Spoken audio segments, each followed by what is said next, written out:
Kristem Solo Riding.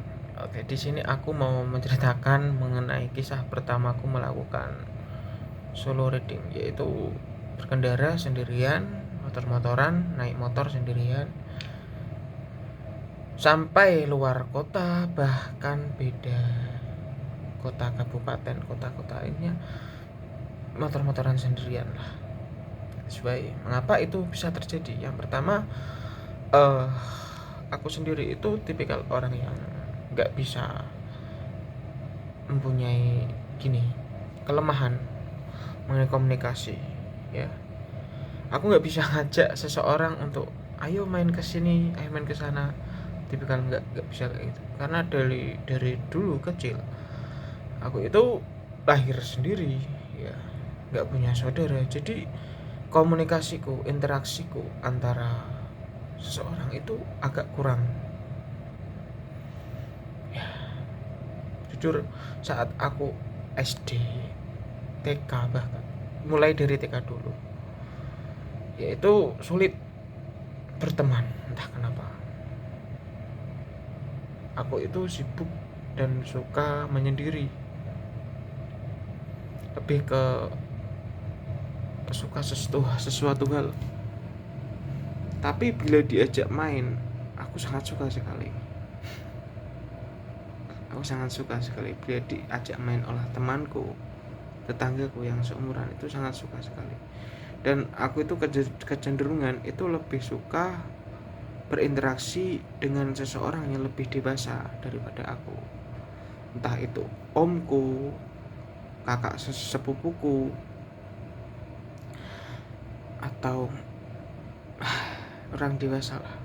Karena saat aku kecil itu cenderung aku itu egois, dan karena seorang anak kecil yang egois itu lebih dia itu lebih kayak kayak nyamannya dengan seseorang yang lebih dewasa. Karena bila dia dengan seseorang yang dengan seumuran itu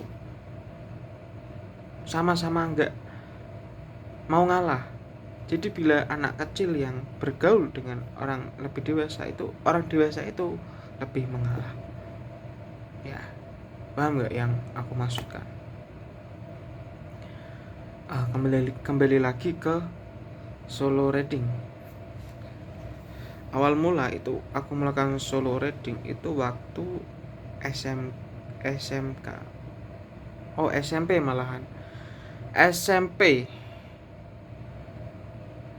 aku naik motor itu dari kelas 4 SD, teman-teman. 4 kelas SD. Kelas 4 SD itu aku naik motor Supra, diajarin oleh siapa ya? Omku kalau nggak salah. Jadi terima kasih buat om yang sudah ngajarin adik bapakku, ya. Diajarin naik Supra Supra jadul itu. Supra apa ya, lupa gua. Naik motor. Terus pertama itu dia yang masih bonjengin dia. Ini personel yang masukan 1, 2, 3. Setelah itu selesai, aku naik sendiri, naik motor kelas 4 SD, masih ingat. Itu pengalaman yang membuatku tidak pernah kulupakan. Terus kelas 4 kelas 5 itu naik motor-motoran sama sepupuku, kakak perempuanku, sepupu, ya. Jadi kita itu naik motoran suka jalan-jalan entah kemana, yang penting intinya jalan-jalan gitu. Dan yang di depan itu bukan aku, tapi malah kakak perempuanku.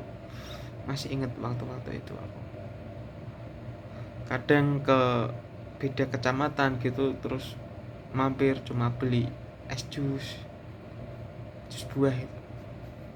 Itu pengalaman yang membuat aku bahagia, dan ketika mengingatnya itu. Terus kelas 4 itu kan aku sekolah di di TPQ gitu, kayak sekolah sore, ya. Jadi berangkat sendiri. Terus naik itu naik RC ya, Suzuki RC teman-teman, yang masih menggunakan oli samping. Tahu nggak? Keren itu motornya. Terus bapakku beli Vario, Honda Vario. Terus aku buat latihan matic, jadi lebih mudah. Tuh, aku suka banget sekali jalan-jalan dan berangkat sekolah naik motor itu. Dan bahkan hampir setiap hari itu aku jalan-jalan, ya motor-motoran gitu. Hiburanku kayak gitu.